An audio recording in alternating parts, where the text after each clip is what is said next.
global warming leads to a more rapid change in our climate. We have areas that are dry becoming drier, areas that are wet becoming wetter. Intense precipitation has actually increased 71% in the Northeast. So in a lot of ways, New York is dealing with climate change on a much bigger scale than the national average and even the global average. Our sea level is rising here in the city, there's no doubt about it. In Hurricane Sandy, we had a 6-7 foot surge here, and every inch that the water is higher is just one more inch that it's going to flood our neighborhood. Residents and business owners want to know, how do I take care of the next high tide? How do I deal with the next flood? Climate change is coming to every city, and we have an opportunity to make better choices that work for both now and for later.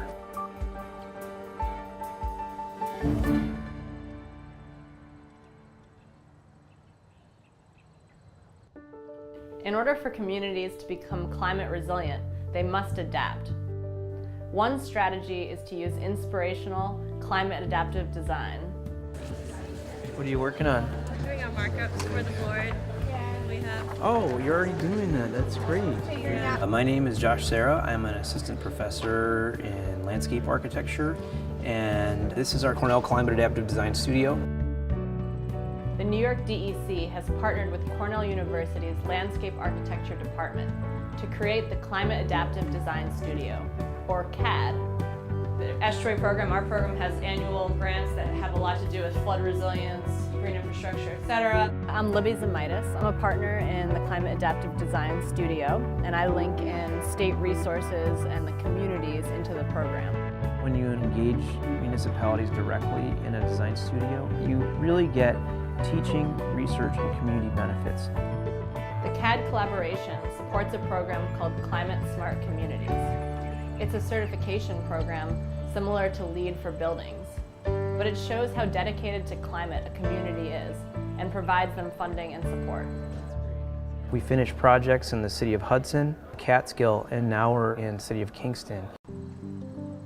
The design process begins with site visits to the community CAD is partnering with. You can see where all this sediment is built up.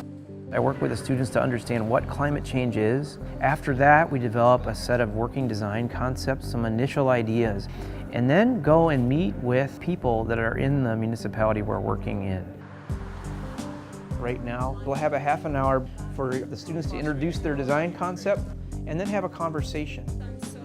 We met with key stakeholders, landowners, business owners, residents, and municipal staff. So you have to please multiple people while also still trying to be an ecologically responsible designer. It's really not very pedestrian friendly currently. How did you guys propose to handle that? You know, a lot of the communities we're working with, they're small, they're very limited in terms of staff and financial resources. So to have a group of students come in and offer really great design assistance, it's really a huge benefit to them. Bright young kids, I mean, it doesn't get any better than that, right?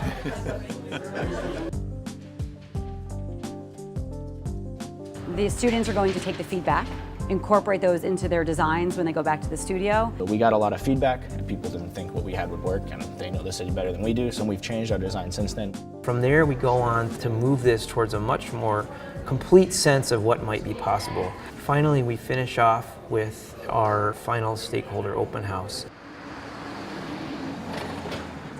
Can you tell me about your concept here? The students present their design alternatives to the community. But that's really where the community process truly begins. We really hope to inspire communities to change. And they get back to the original path, and it symbolizes kind of a commitment to change. We hope that people will take these ideas and develop them further so that their cities can be what they would like them to become. We talk a lot about building resilience in communities. These Cornell students are really helping illustrate that graphically. We put a lot of time and effort and work into this. This was a long studio, but it was fun. The product that they've put together is something that will be able to be useful for us into the future. So I can't wait to see what goes on next. To me, the most exciting part of CAD is the fact that we've flipped the conversation around climate change from a negative to a positive. We're also envisioning that it's going to be something more playful, so people can interact with the water on site. I think this is a great design. I think that solving some of these flooding problems will be really significant. getting people to see a vision for the future that brings in economic development, public safety, conserving natural resources. We're wrapping that all in with climate adaptation. Seeing these visions, seeing these graphic designs, I am feeling inspired. It's so wonderful to work in the Hudson River Valley. It has such sensitive natural beauty and such character and community, and how we can put that together in a future where climate change is in the mix is really what I think this project is all about.